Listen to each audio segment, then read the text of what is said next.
Today I present to you Richard Lyons. I honestly don't know about you, but every time I scroll through Instagram and randomly stumble on a new artist, it causes me to remember how terrible I am at making art I actually like. And this is a problem I guess a majority of my audience struggles with as well. Now, for those of you who don't know, Richard Lyons is a character concept artist and an art director at his own studio called Mountaintop, which he announced on July 13th, which is pretty awesome, by the way, for any artist aspiring to own their own studio. I originally stumbled on his work on the Explore page of Instagram, back when the Explore page actually showed what you're interested in. Now it just shows random TikTok videos that I really don't even care about.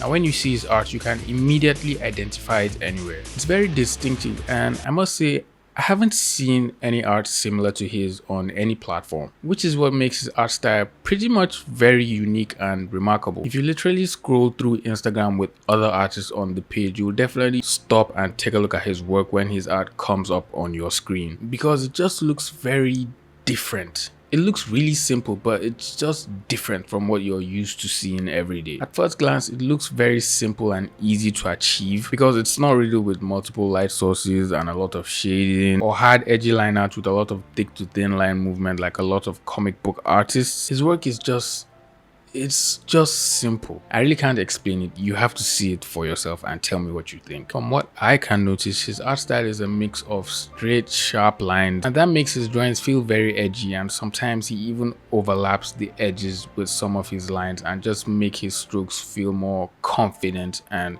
defined. He also uses thick, darker lines for his shadows and mostly for his ambient occlusions. And when you zoom in closer to his line art, you can notice that sometimes he actually uses a little bit of color in his line art instead of just leaving it black, which is something not a lot of artists do, especially when it comes to artists that are working in comic books. But it's always nice to see someone do something a little bit different. Just taking a look at his work will make you think you can easily achieve this, but if you go out and try it for yourself, you might end up really frustrated and coming back and watching clickbait art YouTubers like myself.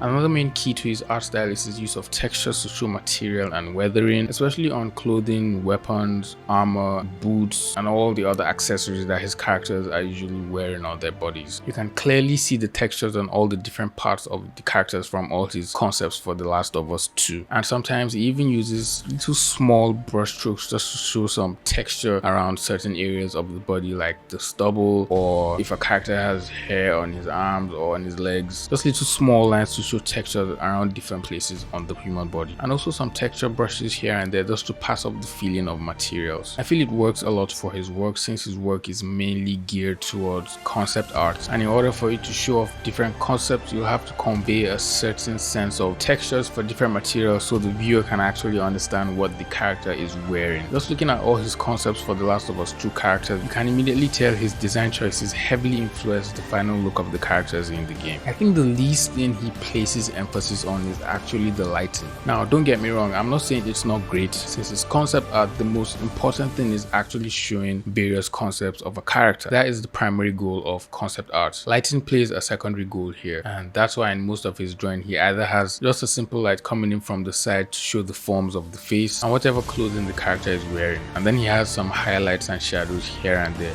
only when it's necessary. The only time I notice him placing a lot of emphasis on the lighting is when he's trying to convey a moody concept, or when he's drawing a scene that has a lot of mood going on in it, which definitely you will have to use lighting to convey that feeling or the mood you're trying to go for. Which leads us to the question some of you are about to start typing and asking. So Mohammed, what makes his art so good if it's so simple? Why? What makes it better than mine? Well, let's take a closer look at his concepts from The Last of Us 2, as that will clearly explain what makes his art so good. This is official concept art for the game The Last of Us 2 that just came out. You know, the game that had a lot of controversy over the death of just go play the game for yourself and find out. If you already played the game, I'd like to know your opinion on it. Do you like it? Did you have fun? Or are you still skeptical about the choice of narrative?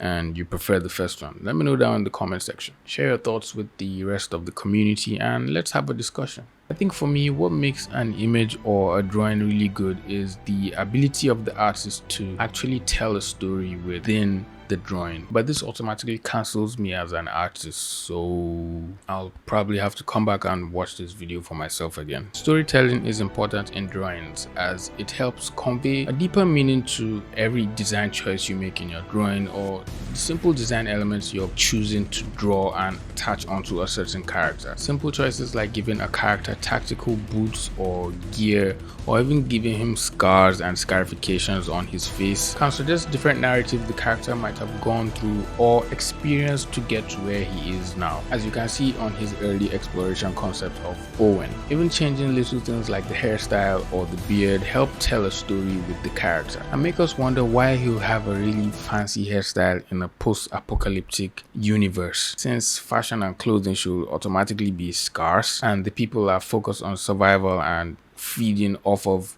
minimal food supply. Giving a character a different type of body armor or headgear and equipment can suggest the character association in a different faction in the game. Even little things like tattoos and body posture can tell a story and make you feel if a character is powerful and menacing or much more chill and laid back. Just switching little things like the choice of jackets on Joel help convey the mindset of the character and how he plays out within the game, as we see a much more relaxed Joel who feels at home all of a sudden and totally drops suspicion of who are allies and who are dangerous strangers all of a sudden. Another key thing to consider when it comes to designing characters and making character concepts is making sure that the design elements and choices we choose for our characters are actually practical and serve a particular function within the game or whatever universe our character is based in. Functionality is a big part and factor in concept art, and Sir Richard takes this to the next level by making sure every tiny little detail on his characters, even little costume accessories, are actually functional in real life. He draws a ton of inspiration from functional pieces of fabric,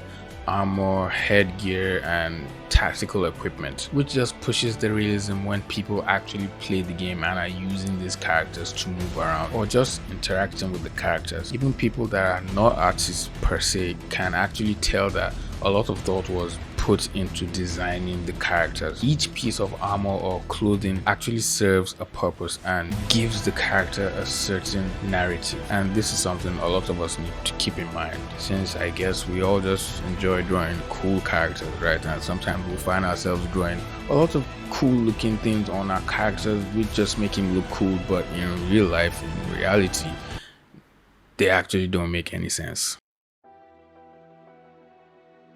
A big take home for everyone watching this video isn't just to start drawing with thin lines and splashing textured brushes everywhere. I mean, it's fine if you want to do that. I clearly can't stop you. I'm in your phone screen or your computer screen or whatever device you're watching this video from. But always make sure your design choices convey a sense of story that can give the character a deeper meaning, a deeper narrative. So you always make sure you're keeping the brains of the person looking at the drawing active, just thinking of what's going on in the drawing, who are these characters, what's going on in the image. You don't just want to have a simple image that someone can just look and scroll by. Storytelling is what separates good art from great art, and you can actually start by using simple storytelling techniques in your characters. Dave Raposa actually talked about an easy way to do this in one of his old Gumroad tutorials, where you pick 3 themes for a character you're designing. So if you're designing a female character, you could go the easy way and say knight, princess, quirky, and all your design choices will draw inspiration from these themes. Or you could do the advanced approach and say she's a highborn, she wants to become a knight, but girls aren't allowed, she has an enemy that she eventually becomes friends with. Wait, hold up, isn't that a character from Game of Thrones? Smash like now if you know the character. Good. Now leave a comment with the name of the character. Let's see if you're learning anything. Please make sure whatever you're drawing or your character serves a functional purpose. Use reference. Pinterest was made for a reason. Low-key, I'm also giving this advice to myself as well, so we're in it together. Of course, if you want to use thin lines in your work and paint the line art dark red and use a lot of texture brushes, that's fine as well. That's totally fine. Just remember, good artists copy and great artists steal, and you can steal from as many sources as possible. If you made it to the end, thank you for watching my TED Talk. Leave a like on the video if you learned something. Subscribe to my YouTube channel if you're new here, and I'll see you in the next video. Peace.